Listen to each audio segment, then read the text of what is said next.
Tanya Plibersek, thanks for joining me this Sunday morning. Lots to talk about. I do want to get your thoughts on the climate issue as well. But first, one of the big appointments as well this week, some of our viewers interstate might not be aware, your husband, Michael Coutts-Trotter, appointed to be the top public servant, number one in New South Wales with Dominic Perrottet. Were you surprised by that?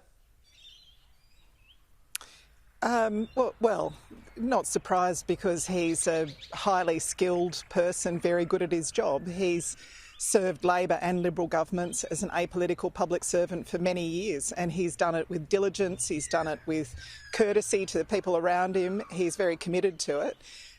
More importantly to me, of course, he's a very good husband and father, and as long as he keeps up his share of the work at home, we'll be fine. Yeah, well, that's a fair comment, I think. But how do you balance your political ambitions with such a senior role that he has with a Liberal government at the moment? Oh, look, we've managed up till now.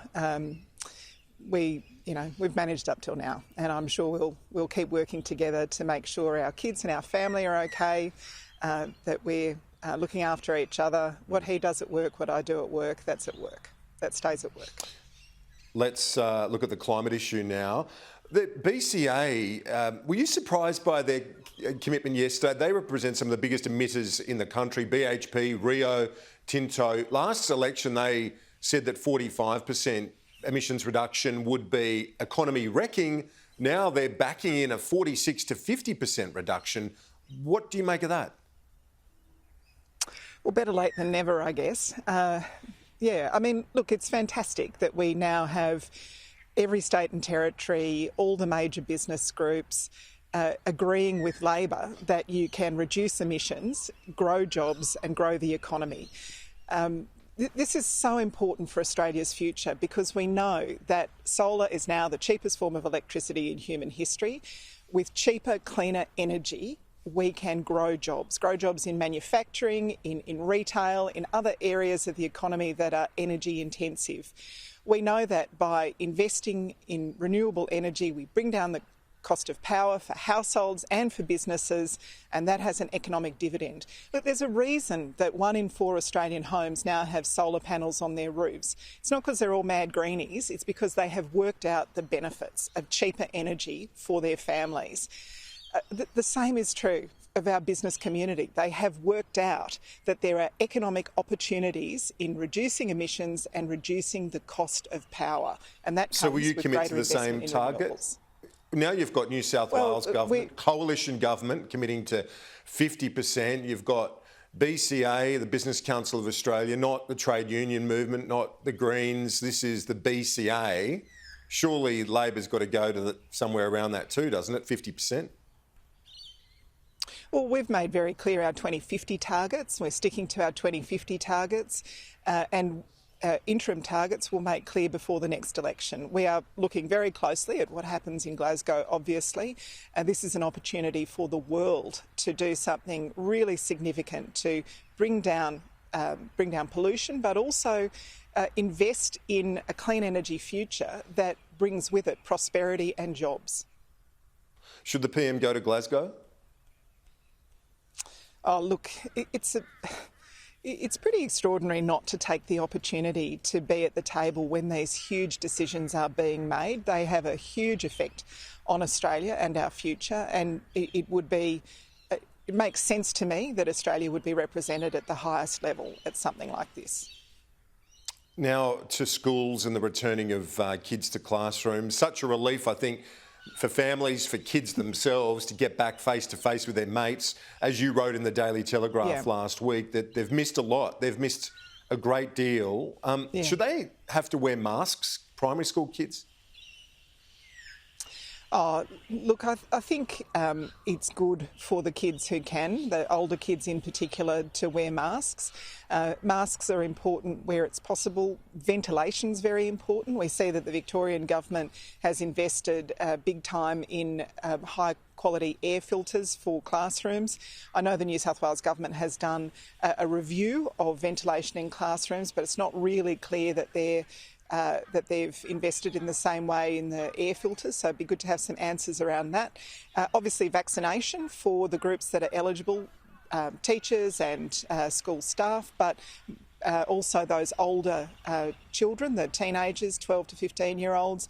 We'd like to know what the plans are for vaccinating younger children in the future. There are vaccines that might be appropriate for younger children as well. All of these questions really do demand answers, and we'd like to see a little bit more information from the Prime Minister on this. It is very concerning for parents. We are super keen to get our kids back in the classroom, but we want to make sure that they'll be healthy when they are. And the other thing we need to look at really significantly, Kieran, is what have they missed out on and how do we help them catch up? And that applies to their academic work. It also applies to the stress that these kids have suffered. I mean, in Victoria and New South Wales in particular, they have missed out on so much. We know that their social and emotional welfare has been really compromised.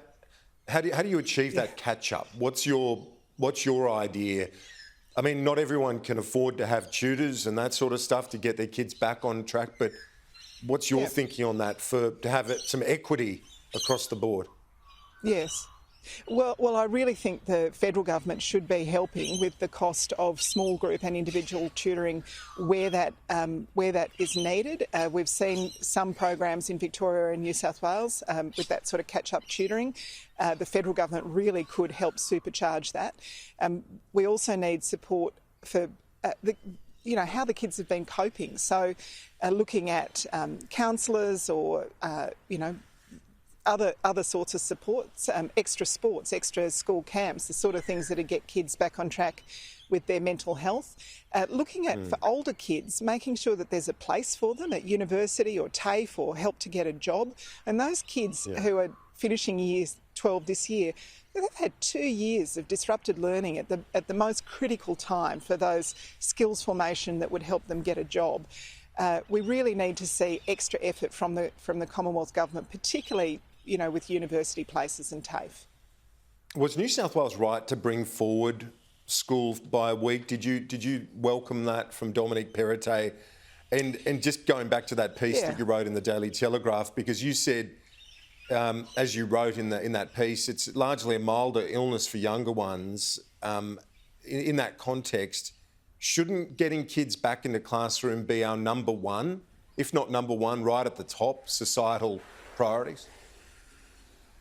Look, it is a very important priority for us to get kids back into classrooms, but it has to be done safely. So we need to make sure that under-vaccinated groups, if there are groups in the community that are not yet fully vaccinated, that they have the opportunity to catch up, and that would include the teenagers that are eligible, making sure that school staff who are eligible have been fully vaccinated, making sure all of those things that I was talking about earlier, the ventilation, mask wearing and so on, that's under control. But I can tell you, as a parent, I've been watching these kids at home really worrying about not just what's happening with their schoolwork, but really what's happening with their friendships and their emotional well-being. Like they're lonely, they're desperate to get back to school to see their mates.